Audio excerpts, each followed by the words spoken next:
రాజప్పగాడు నా పొరుగు మొత్తం తీశారా. ఊరి పెద్దగా ఊళ్ళో ఏది తెచ్చినా ఫస్ట్ నేనే తెచ్చేవాడిని. అట్లాంటిది ఇప్పుడు ఆడి ఏది తెచ్చినా నన్ను ఒక ఇర్రె నా కొడుకులాగా చూస్తా ఉంటాను.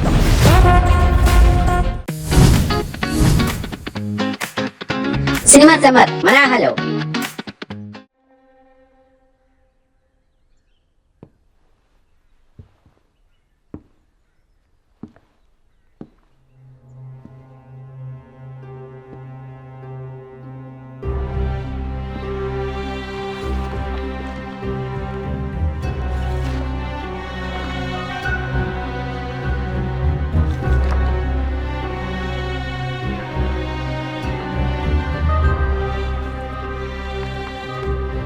ఈయన హుస్సేన్ బాలా పెయింటర్.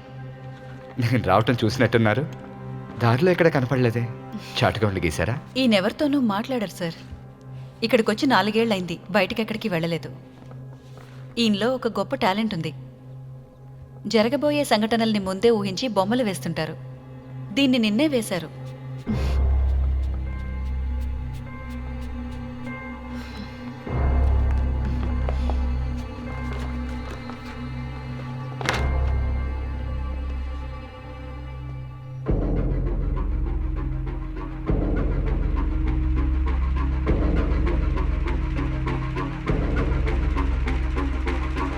సార్, ఇక వెళ్దామా?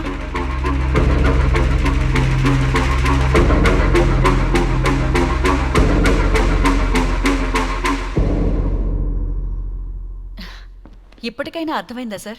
బయట చెప్పుకుంటున్నట్టు ఇక్కడ ఏ ప్రాబ్లమ్స్ లేవు. రండి. మిగతా వాళ్ళని కూడా చూశాక మీకు ఇంకా బాగా అర్థమవుతుంది.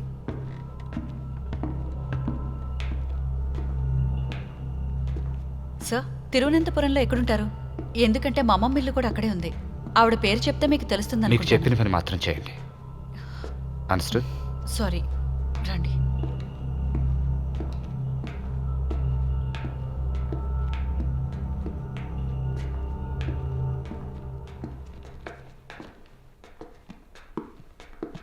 ఇటు సార్. ఏంటా శబ్దం? ఎక్కడా? నాకేం వినిపించలేదే. అది మీ భ్రమనుకుంటా సార్. అక్కడ అది పూర్వం బ్రిటిష్ వాళ్ళు కట్టించిన మ్యాన్షన్ సార్. నేను ఇక్కడికి వచ్చి 5-6 ఏళ్ళు అవుతున్నా ఇంకా ఇవన్నీ నేను సరిగ్గా చూడలేదు సార్. పదండి వెళ్దాం. రండి. మిగతా పేషెంట్స్ అంతా ఇక్కడ?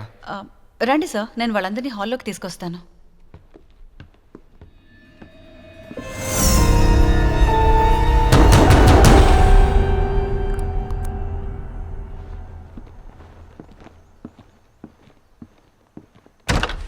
మీరు కింద చేసినట్టు ఇక్కడ అల్లరి చేయకూడదు. మాట్లాడకుండా ఉంటే చాలు. ఎవరేం అడిగినా సైలెంట్గా ఉండండి. అర్థమైందా?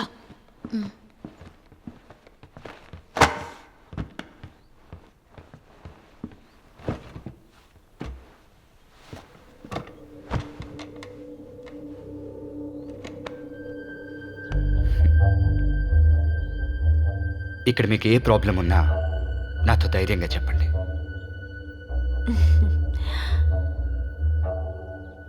నేనిక్కడ బానే ఉన్నాను. ఏ కొరత లేదు.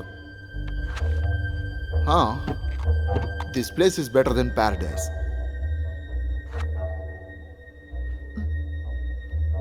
సార్, మీకు ఇక్కడ ఏ ప్రాబ్లం వచ్చినా నాతో చెప్పండి.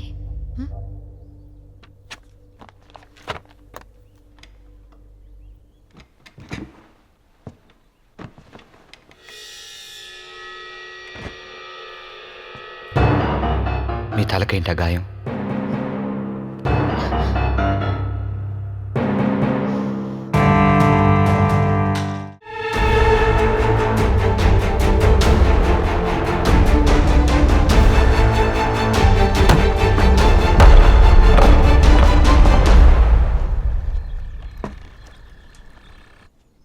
నిత్యా, నిత్యా,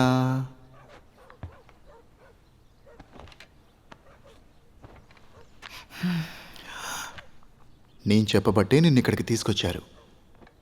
నువ్వు ఇక్కడికి వచ్చినప్పుడు నాకు ఇచ్చిన దీన్ని జాగ్రత్తగా నా దగ్గర ఉంచాను. ఏయ్, నేను అడిగింది ఎప్పుడు ఇస్తావు?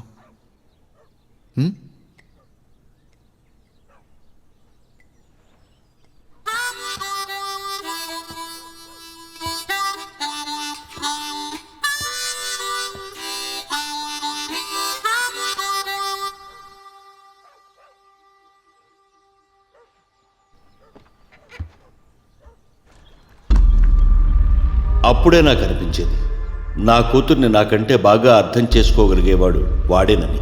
మిగతా వాళ్ళందరూ తనలోని లోపాన్ని చూసి హేళన చేస్తూ ఉండేవారు. నిత్య, వినయ్ల మధ్య మంచి అవగాహన ఉండేది. ఈ రాజ్యంలో సర్వాధికారాలు మా రాజకుటుంబానికే ఉండేవి. ఇప్పుడు మా వంశంలో అన్న బలరామవర్మ, తమ్ముడు శేఖరవర్మ, చెల్లెలు లక్ష్మి, నేను ఉన్నాం. మా అన్నకు పుట్టుకతోనే అంగవైకల్యం ఉండేది. అలాగే తమ్ముడికి సంతాన భాగ్యం లేదు. సహజంగానే నేను రాజుగా ఉండడం వాళ్ళకి నచ్చేది కాదు. పుట్టుకతోనే నా కూతురు తల్లిని కోల్పోయింది. మనోవైకల్యంతో పుట్టిన నా కూతురంటే వాళ్ళెవరికీ గిట్టేది కాదు.